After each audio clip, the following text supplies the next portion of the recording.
অ্যাপে যখন aloe location permission এই ডায়ালগটি দেখবেন, তার মানে আপনার ফোনে লোকেশন পারমিশনটি এনাবল নেই।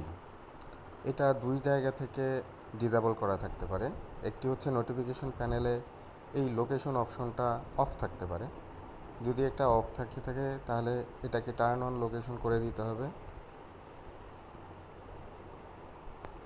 এবং দ্বিতীয়ত, তারপরও যদি আপনার অ্যালো লোকেশন পারমিশন ডায়ালগটি শো করে, তার মানে আপনার অ্যাপের সেটিংয়ে যে পারমিশনটি অ্যালো করে দিতে হবে। লোকেশন পারমিশনটা আপনি অ্যালো অল দ্য টাইম দিতে পারেন, অথবা allow only while using the app দিতে পারেন। এবং তারপর আপনি অ্যাপে ব্যাক করবেন। আসার পরে তারপরে যদি ডায়ালগটি কোনো কারণে শো করে, তাহলে এখানে একটা রিস্টার্ট বাটন দেওয়া আছে। রিস্টার্ট বাটনটি ক্লিক করলে অ্যাপটি রিওপেন হবে এবং আপনার